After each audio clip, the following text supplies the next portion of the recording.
하나님의 말씀은 디모데전서 5장 17절 말씀입니다. 디모데전서 5장 17절 말씀입니다. 디모데전서 5장 17절 말씀을 제가 봉독하도록 하겠습니다. 잘 다스리는 장로들은 배나 존경할 자로 알 때 말씀과 가르침에 수고하는 이들에게는 더욱 그러할 것이니라. 아멘. 이 서신의 수신자인 디모데가 목회하고 있는 교회가 어떤 교회인지 아십니까? 이 디모데가 목회하고 있는 교회는 바로 이제 에베소 교회입니다. 에베소 교회. 이 교회가 어떤 교회입니까? 디모데의 영적인 멘토인 바울이 3년 동안이나 개척하고 목회한 교회가 바로 이 에베소 교회입니다. 그러니까 눈물과 정열을 다해서 헌신을 다해서 기도를 다해서 애쓴 교회가 바로 이 에베소 교회라는 겁니다. 그 에베소 교회에서 목회하고 있는 디모데를 향해서 바울은 그 마음을 가지고 절절하게 이 목회 서신을 쓰고 있는 것이죠. 보통 이제 바울은요, 많이 목회해도 몇 주간 또 몇 달간 개척하고 빠지는 그런 이제 식의 선교 사역을 감당했습니다. 근데 이례적으로 이 에베소 교회만 3년이라는 시간을 아주 길게 개척하고 목회한 그런 교회로 남아 있습니다. 사도행전 20장 31절에 그러므로 여러분이 일깨어 내가 3년이나 밤낮 쉬지 않고 눈물로 각 사람을 훈계하던 것을 기억하라. 이 에베소 교회를 이제 위임하면서 이별하는 장면 속에서 당신들 깨어 있으십시오 라고 하면서 내가 3년이나 밤낮으로 눈물로 각 사람을 훈계하고 말씀을 가르치고 했던 거 기억하지 않습니까? 라고 하면서 아주 이례적으로 애정을 담았고 아주 이례적으로 목회했던 그 교회가 바로 이 에베소 교회라는 것입니다. 이 교회에서 그 두란노 서원이라는 성경 공부반도 열렸고요, 3년 동안. 그리고 아주 귀한 동역자였던 아굴라와 브리스길라라는 부부 동역자도 만났던 개인적 스토리도 아주 많았던 그런 이제 교회가 바로 이제 에베소 교회입니다. 3년 동안 바울이 목회했고, 그리고 그 다음에 디모데가 목회를 하고, 그 다음에 사도 요한이 목회를 했다라고 합니다. 그리고 그 사도 요한의 아주 걸출한 제자였던 폴리갑이라고 하는 그리스도 초대교회의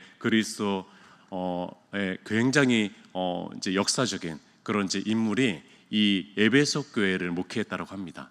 그러는 걸출한 목회자들이 다 배치됐고 세팅됐고 하나님의 섭리 안에 있었던 거죠. 그런 교회가 바로 이 에베소 교회입니다. 그러니까 우리가 생각하는 아주 뛰어난 교회, 아주 탁월한 교회, 아주 건강한 교회를 생각하시면 됩니다. 그 교회가 바로 이 에베소 교회입니다. 훗날 사도 바울이 이제 선교 여행을 마치고 본국으로 돌아갈 때 에베소 교회를 잠깐 들립니다. 그때 밀레도 항구에서 장로들과, 그 당시에 이제 장로라는 표현은 교회 리더십이죠. 목회자든 뭐 장로님이든 교회 리더십을 얘기하는데, 그들에게 이별을 하는 장면은 굉장히 가슴 뭉클하게 남아 있습니다.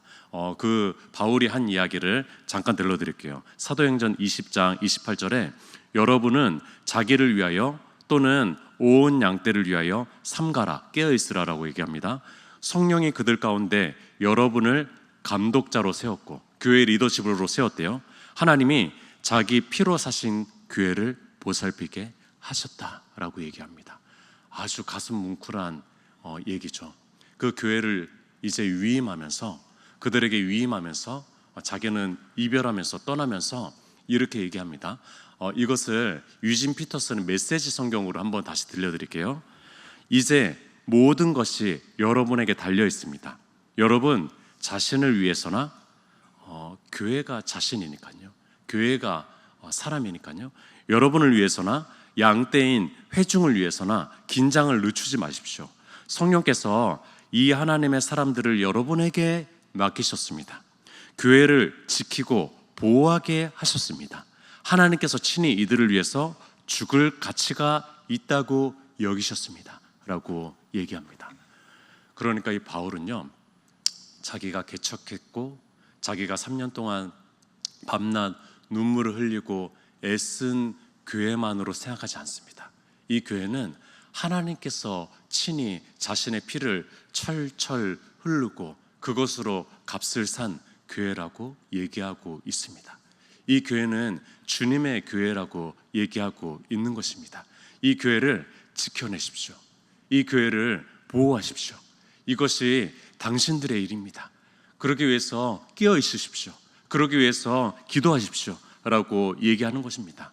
하나님께서 친히 죽으셔서 피로 사신 공동체, 그렇게 여길 만한 공동체, 그런 공동체가 도대체 무엇입니까? 교회밖에 없습니다. 그런 것은 교회밖에 없다는 겁니다. 자신의 전부를 내어서까지도 지킬 만한 그런 공동체, 그런 사람, 그것은 교회밖에 없습니다. 에베소 교회와 그 교회를 목양하는 목회자인 디모데를 향해서, 그리고 그 초대교회 당시에 있는 수많은 교회와 그 목회자들을 향해서, 또 후대에 이 서신을 보고 또 교훈을 받을 수많은 목회자, 저와 같은 목회자들을 향해서 바울은요, 이 편지를 쓰고 있는 것입니다. 이 심정이 느껴집니까? 바울의 심정이 느껴집니까? 교회를 사랑해서 두근거리는 바울의 심장 소리가 들립니까? 교회를 위해서 흘리는 뜨거운 눈물이 우리의 손바닥에서 느껴집니까? 교회를 맡기는 거룩한 위임에 떨리는 목소리가 이 목회 서신을 통해서 들립니까? 이것이 들렸으면 좋겠습니다. 이왕 목회 서신을 또 묵상하고 설교하니까요, 저의 목회적 마음도 돌아보게 되더라고요. 아이러니하게도 목회를 하는데 목회자의 마음이 상실되기도 합니다.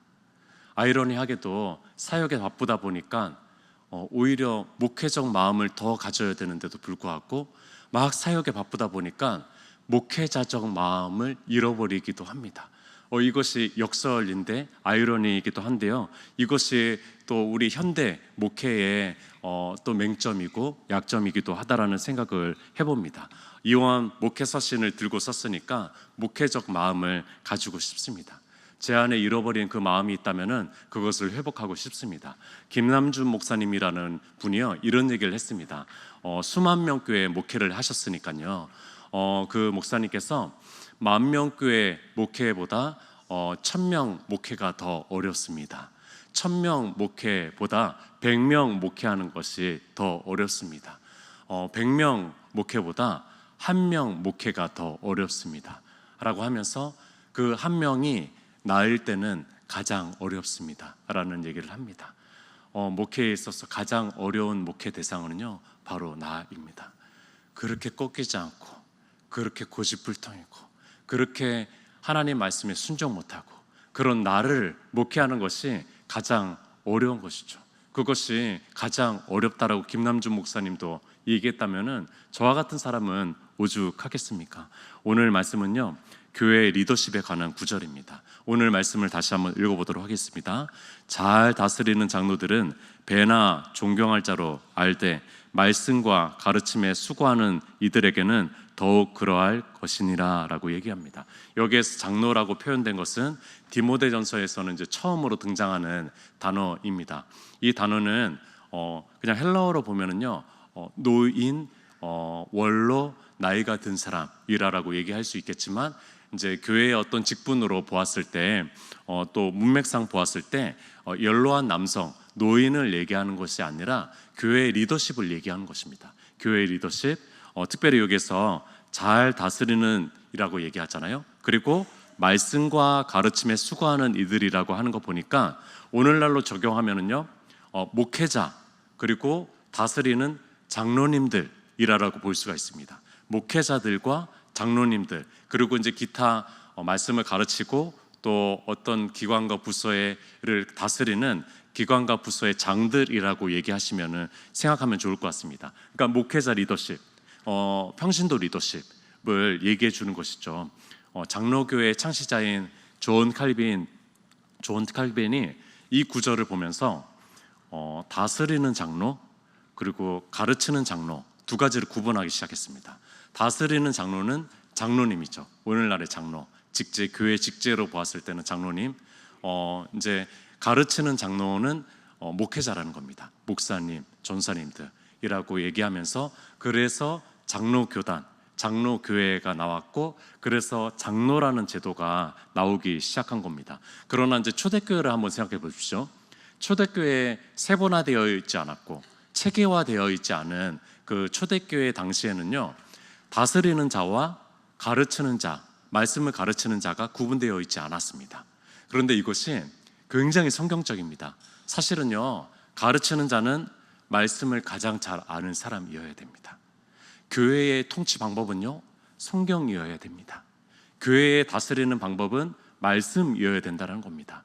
그러니까 세상적 다스림의 원리보다는 하나님의 말씀을 가르치는 사람, 하나님의 말씀을 지키는 사람, 그 사람이 다스리는 자가 되어야 된다는 것이죠. 오늘날에는 이제 그것이 구분되어 있지만, 그러나 그런 역할들을 목회자와 장로님이 다 같이 하고 있는 거죠. 협력하면서. 세상은 돈이 다스린다면은, 너무 단순하게 말씀드려서 죄송합니다.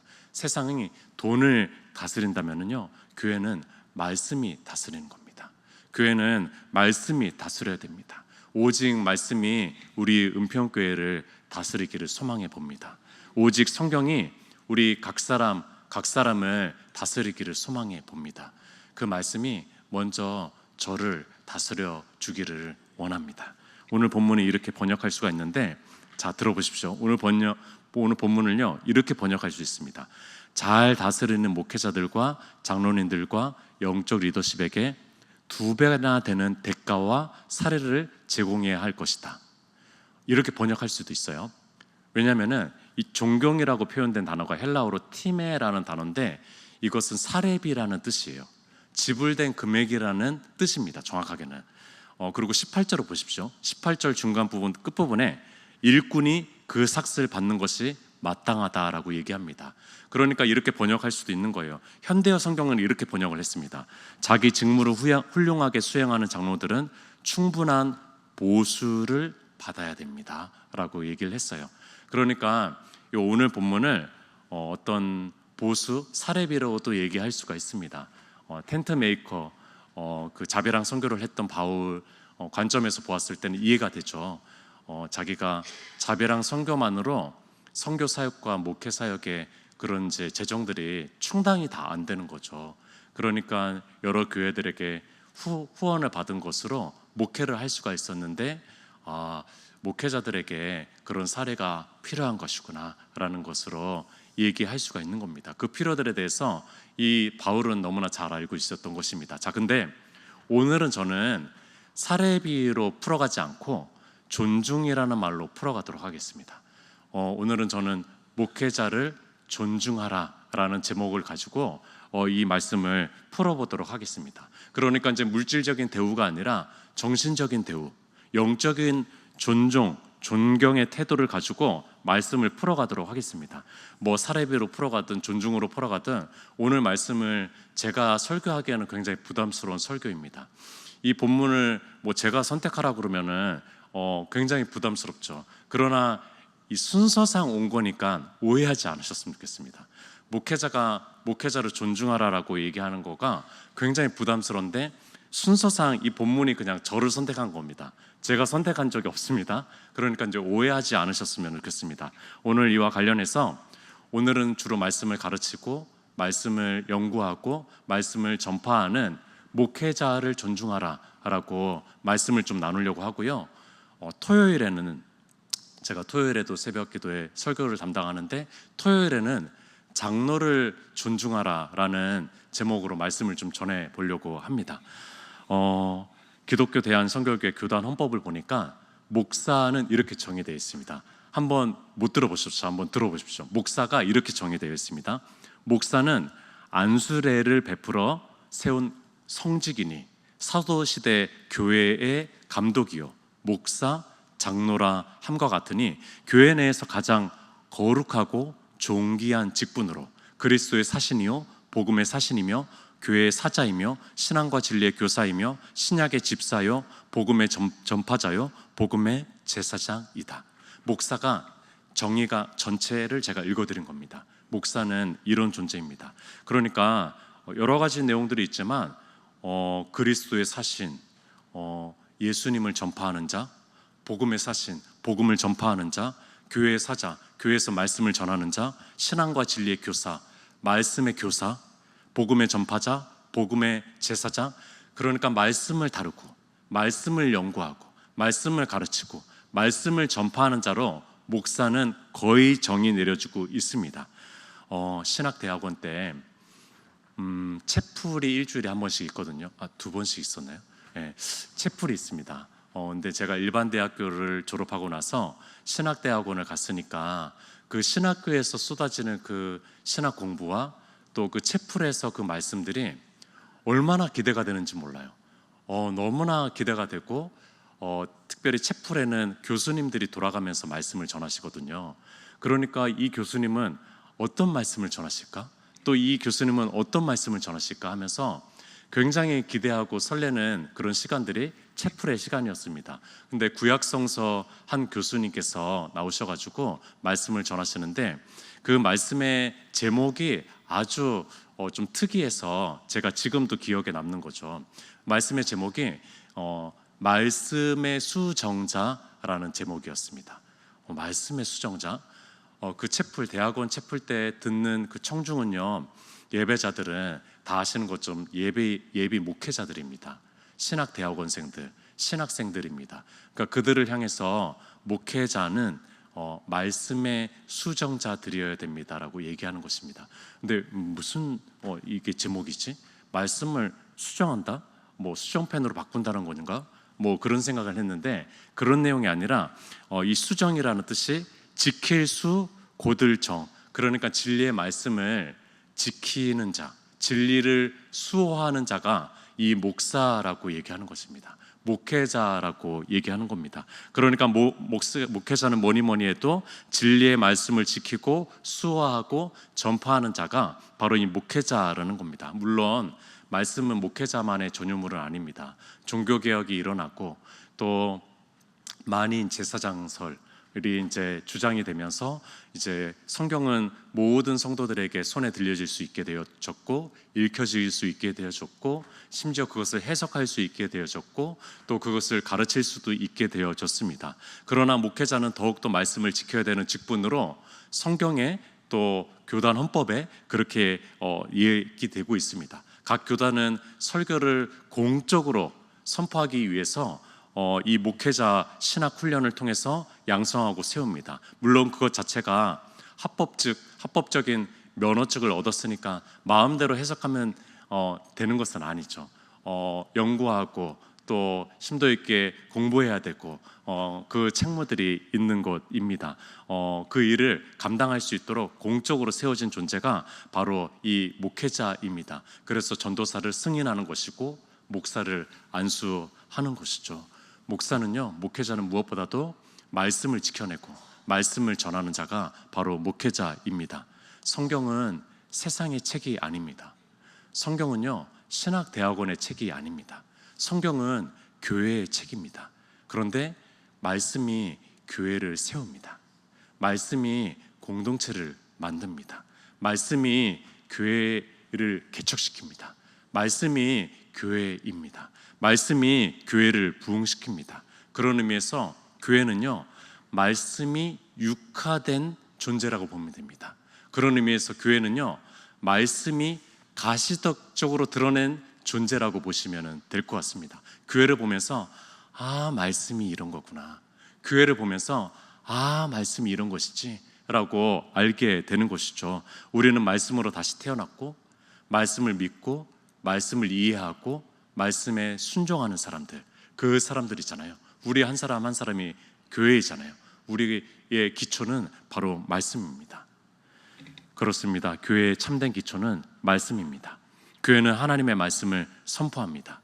교회는 말씀이라는 반석 위에 세워졌습니다. 세상이 아무리 이를 갈고 달려들어도 주님의 교회는 무너지지 않습니다. 왜냐면요, 주님이 말씀하신 그 말씀이 세상을 이길 수 있기 때문입니다. 이 교회의 반석은요, 참된 주님의 말씀이기 때문입니다. 사망의 권세도 교회를 흔들지 못합니다. 재난도, 전쟁도, 국가도, 민족도 주님의 교회를 흔들지 못합니다. 왜냐하면 말씀이 반석이니까요. 주님께서 이렇게 말씀하셨습니다.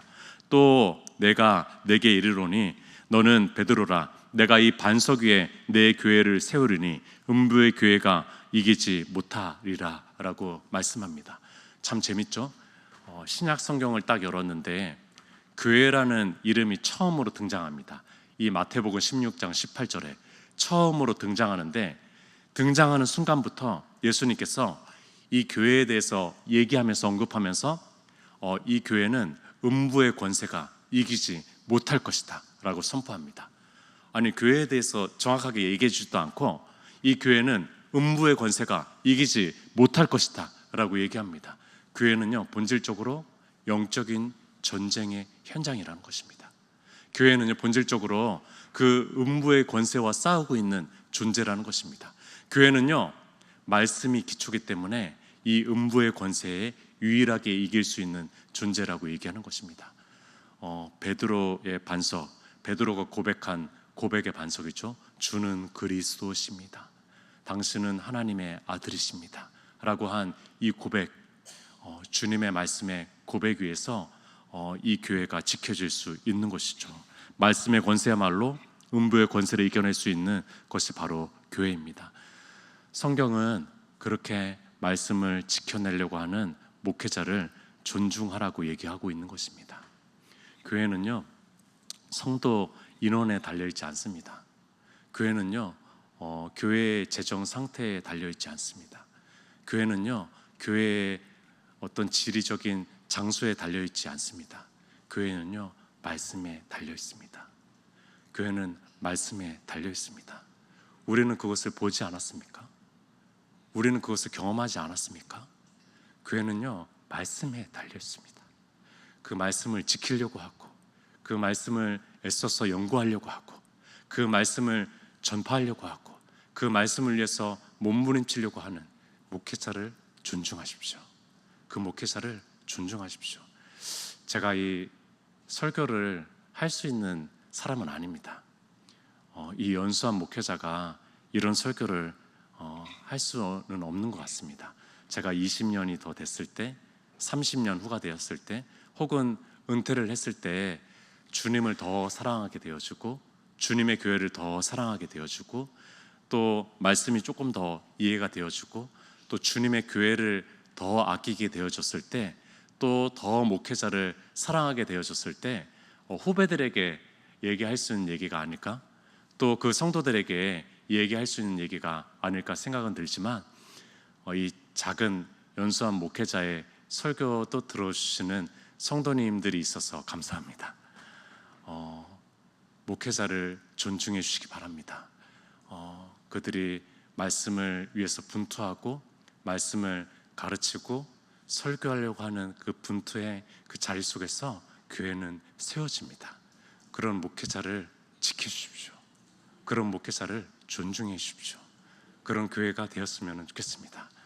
아무리 목회자를 흠집 잡으려고 하는 이 세상 속에서 그거는 비단 교회 리더십뿐만이 아니죠.